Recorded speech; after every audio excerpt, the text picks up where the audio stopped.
Victims of Lekki shooting appear at Lagos Judicial panel.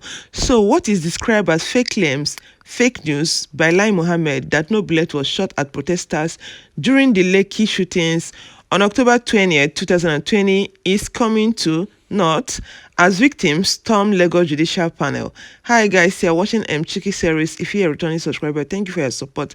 I quite appreciate that. And if you are new to this channel, thank you for clicking on this video. Make yourself comfortable as we get right into the gist. So guys, what is considered as fake claim and fake news by Lai Mohammed, because he has been going all over the places, granting interviews, saying that there can never be massacre without bodies. Finally, 14 protesters who allegedly suffered gunshots during the shooting stormed the venue of Lagos Judicial Panel of Inquiry and Restitution for Victims of now disbanded SARS. They had an exclusive interview with Arise News in a closed safe house in Lagos where they shared their own experiences. If you can remember, Governor of Lagos State, Judicial still maintained that only 2 people died, and Army kept saying that they shot in the air, that they never shot anybody. So let's see if their narrative will change again after listening to the victims.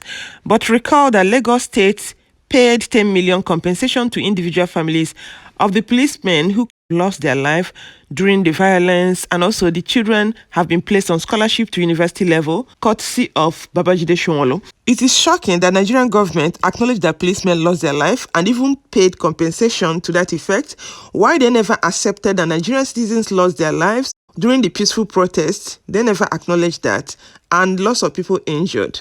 Now, Nigerian police force have even gone on to do more shocking thing by asking Federal High Court of Abuja to grant an order seeking to stop Judicial Panel of Inquiry set by state governments across the country to probe police brutality, violation of rights of citizens, and unlawful killings by the police. So I'm wondering, these people, they don't want people to talk. They want to shut everybody up. Where is this heading us to? So they went further to say that it is unconstitutional, that state government do not have right to investigate the activities of the operative. Rather, it is left for the executive to do so.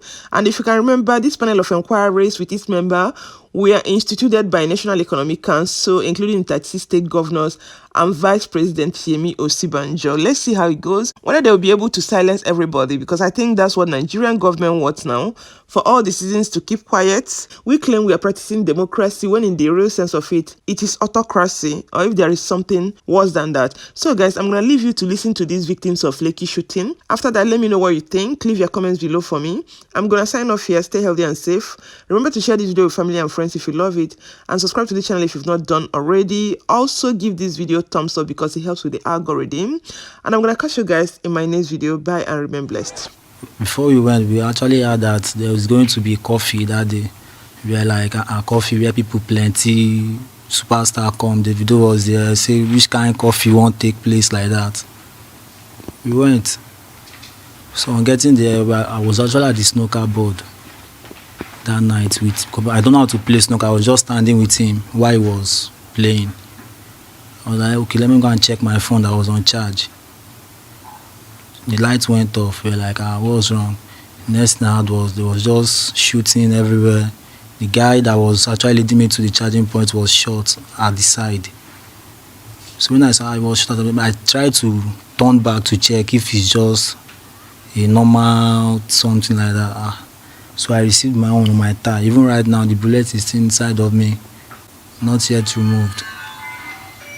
I don't actually know what happened. After it was the next day, I now woke up. I saw myself at Ikeja General Hospital. When I woke up, I saw myself that I don't have any phone to access anybody, nobody to call. So I begged a friend. I begged someone. I logged in my Gmail to fetch some contact, and I saw my girlfriend's number, so I called her. Later I called her, I called my brother, I texted some friends. That was actually how they knew that I was at the General Hospital. Then the next day she came, and she has been the one there for me since then. But right now, since the government just provided this thing, and the bullet in me is even giving me discomfort, affecting my leg, making it swollen every day. Sometimes my leg got stiff. So I wonder why the government said they did not shoot at us, why I'm still having the bullet right in my body right now at this particular date and time. I met him lying down. treating by the corner of the hospital. So he can't talk to me, can't open eye. So I was surprised to see him in the position, that situation. So I have to try and see the doctor if he can be able to transfer him to Ikeja, because that is nearby. So they write a letter that he should be transferred that night, but they said there's no bullion and there's no ambulance. So the next day in the night, that is either 23 or 24. So they brought us to Ikeja emergency. So he was there tied down. They tied the 2 legs and the 2 hands. So in the night, that very day, so they said we should go and do the X-ray of the brain. So when the doctor studied the X-ray, he noticed that there is a blood at the front head and at the back of the brain. So he now said that is why he cannot say anything now. That gradually when they started giving drugs, the blood will vanish. So until about 5 days later, so he started talking, but he did not get himself. Even up to this moment, when they discharged us from the hospital, he has not been able to say the normal thing. When he said 1, 2, 3, 3, 3, 3, 3. But I see that he has been saying something. So up to now, as at the time when he was discharged, they said we should come back January to take date. Yes, I said, January, this guy is not okay yet.